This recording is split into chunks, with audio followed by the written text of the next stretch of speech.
I feel like these days everyone's like super paranoid, you know what I mean? You know what I mean, you all fucking know what I mean. I had this epiphany, this was a couple months ago. It was over the winter, winter, it's this thing we have back in Chicago. I don't know how to explain. It's like, imagine the temperature inside LAX, that's what it feels like outside all of a sudden. I found it very cold at the airport and I didn't care for it. Anyway, I'm in this coffee shop, right? And I'm standing by the door and this young lady comes in, she's taking off her jacket, okay? You know how women do, they be taking off jackets, you know what I'm saying? They go outside where it's cold, they be putting them on, they come back outside where it's warm, they be taking them off. Shit, right? But here's what's different. See, this time as she opens it up, a button pops off. Falls on the floor. You know how gravity works, goes down. So I see that, I come over, I bend down, and I grab it. As I stand back up, this woman says to me, she goes, "Excuse me, can I have that back?" Okay, I want to know what the fuck she thinks I'm doing. What is the possible alternative explanation? Like, she must really think I'm just gonna be like, finders keepers, yeah. Oh yeah, this one's going in the collection, yeah. Oh yeah. Like, she's looking at me like I'd probably been standing there all day just fucking waiting. Like a pervert with a button fetish. It's like, oh fine, and that's from a pea coat?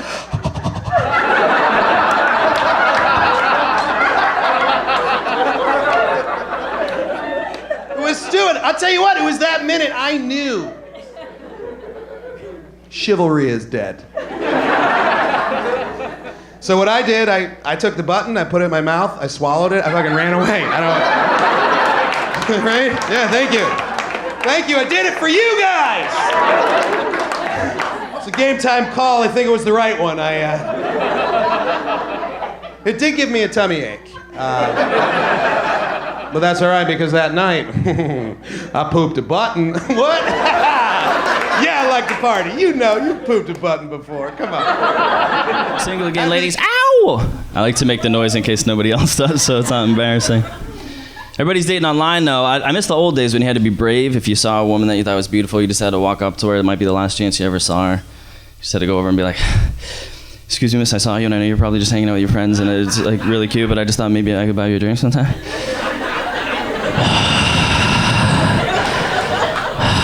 You just have to wait for them to answer. And they always say the same thing, too. They're just like, how'd you get in my apartment? It's like, lock your window, bitch. Like, what do you expect?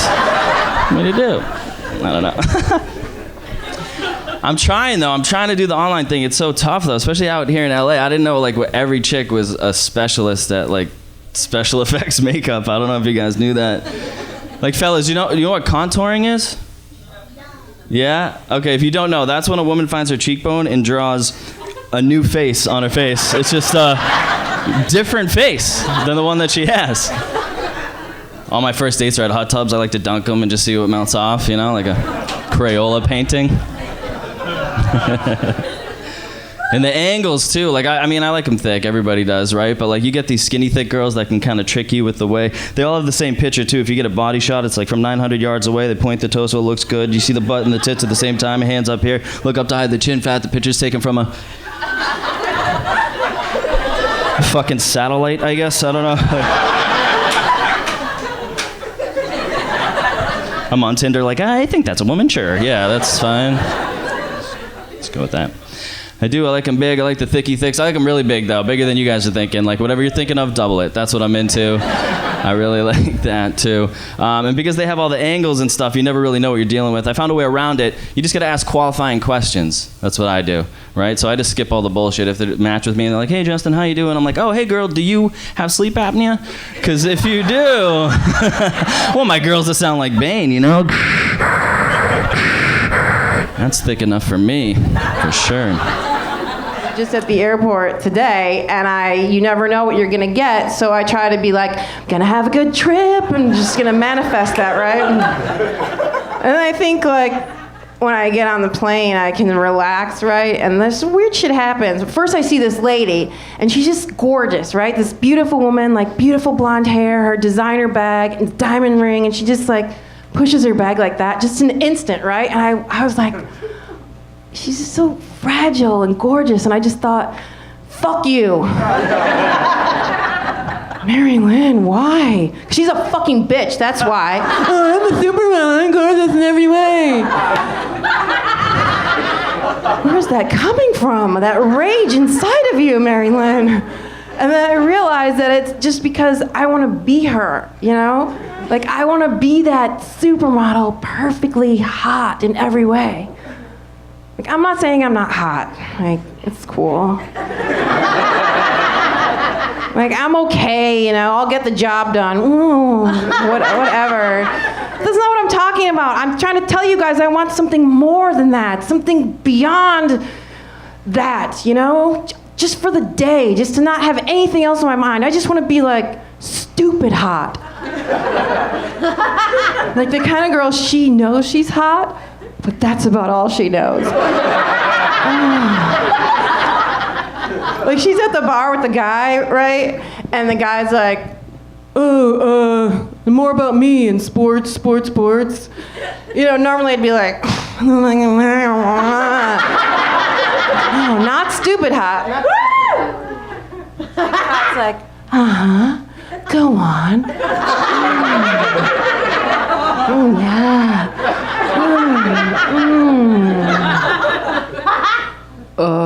What are you doing? I'm just listening, God. It's so salty. Oh, it's so thirsty. That's just how she listens. This is totally pornographic.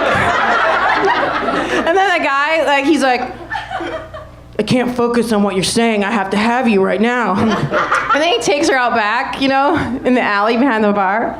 Or he takes me out back, because it would be me in the story. So he takes me out back and he just rips my pants down and gently makes love to me up against the dumpster. My knees are like hitting the rust in the metal. I don't care. Smell of trash is wafting up. Fucking let it. Let it. A stray cat runs by. Oh, filthy. What could be worse? Oh, there's a guy smoking crack next to the dumpster. He's like about to hit the crack and he sticks his head out. He's like, whoa, and he stops smoking crack to look at me because I'm so hot. What's up? Oh, that's what I'm talking about. My hotness can cure crack addiction across America, ladies and gentlemen. Oh, yeah. You ever think about, like, if you went back in time, you know, like, oh, man, like, how would you explain inventions of today to, like, cavemen, you know? That's what I do. Like, I'm just sit there and I'm like, man, like, if you had to explain, like, the car or, like, the plane, you know what I mean? Or, like, the TV would be really hard. The internet would be impossible, right? Because the internet, I don't know if you know this, but 80% of the internet is porn. 80%. This guy knows, apparently. 80% of the internet is porn, which means we're wasting 20% of the internet on actual knowledge and information. Crazy, I know. Why waste it like that? Like, people always talk about it like how it's great. Oh, like, we're all connected now. Everybody's, like, connected. It's not true, man. None of that is stuff. We're all isolated, I think, more. Because we're, like, on our phones, like, on our iPods. Like, no one talks to anyone anymore. Like, YouTube, like, oh, I'm gonna share, like, this video I made, like, some cute video, and the first 3 comments are like, oh, it's pretty good, it's all right. Next one's like, this one sucks, man, this guy's an idiot, his mom's a whore, man, I slept with his mom, man, his mom's a Jew, screw the Jews, screw the Muslims, screw the blacks, screw the fags. I'm like, any comment past 100 is just like this hate-filled vitriol. You're like, what the hell? It's a video about cats. What happened to the freak? Why is this relevant to the... Do you guys remember back in the good old days when you had to put film in a camera? Back when it took at least 1 hour to find out that you're ugly? Now with technology, it's instant. And girls, you're the best to watch take photographs. You guys are hilarious. Like, Oh my God, do you want to take my picture? All right, thank you so much. I really appreciate it. All you gotta do is hit the red button, okay? All right, thank you so much. I really appreciate it. Okay, thank you so much. 1, 2,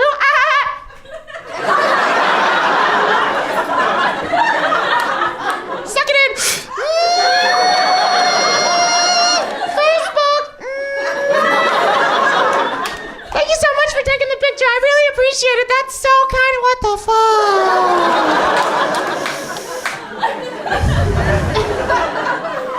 Could you just take one more But the best is a group of drunk girls, because when you drunk girls get together and take a photograph, you have no idea what the fuck is going on with anything. I hope this is every girl in here staggering in front of the Laugh Factory after the show. Just,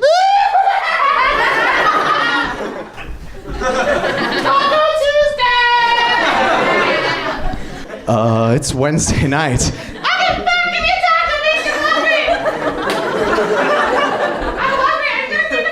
Your nipples hanging out. Go take a picture.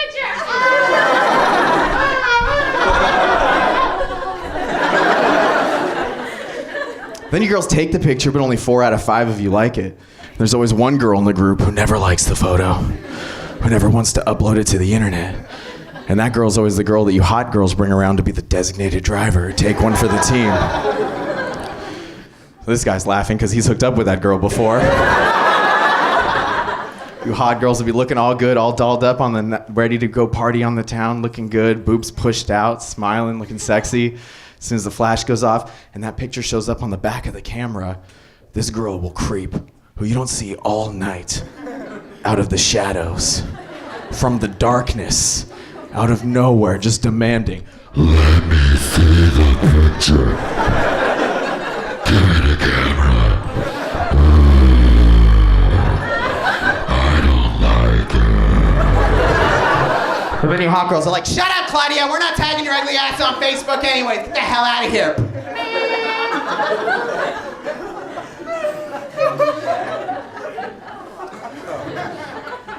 If you're a girl and you're not laughing, you might be Claudia. A lot of people know this about me, and I'm not sure if you guys know. I'm not financially stable, mentally stable either, but I'm adorable, so I can get away with it. But I did something pretty crazy a couple months ago. I traded in a perfectly good moving vehicle that got me from here to there for a Vespa. Okay, so hang tight, story gets worse. You'd say, "Hey, JC, how long does it take to get one side of town to another in a car?" I'd say about 30 minutes. What about on a Vespa? 4.5 days. Nobody told me that. That wasn't in the manual. Somebody owes me an apology. For sure and forever. Why would you keep it? Well, let me tell you something. On Vespa, I was saving so much money on gas, zipping around town, 37 miles to the gallon. Woo! 37 miles to the gallon. Just a heads up in case you're buying, a Vespa has 1 fucking gallon.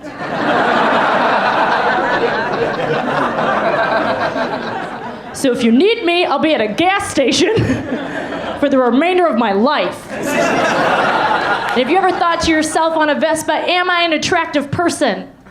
Am I good looking? Will I settle down with an attractive human being? Allow the homeless people at red lights to reaffirm that for you. Because when you're in a car, the safety of your car, you mean like, "Oh, screw you, guy, lock, air conditioning, dance." Because that's how we all drive. When you're on a Vespa and you pull right up to a red light and a homeless man goes, "Hey, sweet tits, can I get on?" And he fucking could. At any moment, he can overpower my body and just go, "Take me to the farmer's market. I need kale, arugula, heirloom tomatoes, the purple kind. I'm making a salad. It's crazy out there." I made him much healthier than he normally is. I was visiting my mom over the holidays, and she's like, "Taylor," pulled me aside and said, "Taylor, I want to let you know if anything ever happens to me, I gave you power of attorney so you can decide whether or not to take me off life support." Then she told me if she dies, I get $250,000.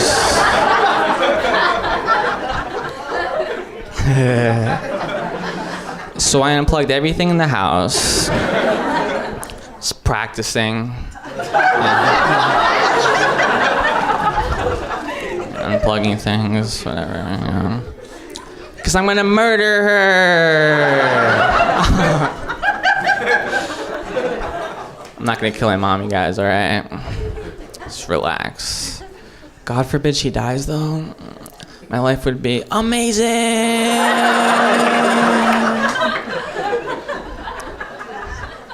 It's a lot of money. My parents got divorced when I was little. They hated each other. They absolutely hated each other. My mom used to say to me, Taylor, you know your father's child support checks are barely enough to buy the dog food. And I was like, why are you using my child support money to buy dog food? And why do I always have to eat dog food? And why does the dog get Happy Meals? When I'm getting home, I'm putting on my PJ pants. Ladies, who's with me? Change into those pajama pants? God, that's comfortable, right, ladies? I know you do it, because when you go out, you wear, like, uncomfortable, I want to get fucked, look at me clothes. And then when you go home, you're like, fuck that, like the top button comes undone. Like, moment's notice. You're like a dude at like a fucking all-you-can-eat Vegas buffet. You're like, here we go, bam, done. And I love putting on my PJ pants, too. I get so excited about that shit. But here's what pisses me off about pajama pants. They are the most comfortable thing in the fucking world, and we're only allowed to wear them when we're unconscious. Like, I want to be at that fucking meeting where someone goes like, guys around, I just invented something. What is it? Pajama pants. What are they? The most comfortable thing in the world. Oh my God, can I wear it? No. Only when you're unconscious. Or shopping at Walmart. That's okay. Who was the first person to do that? They're like, man, I'd feel really bad wearing my pajama pants around, but I'm going to Walmart. I feel, fuck it, here I go. And like they walked in, everyone else was like, if they can do it, I can do it too. This army of pajama pants runs in.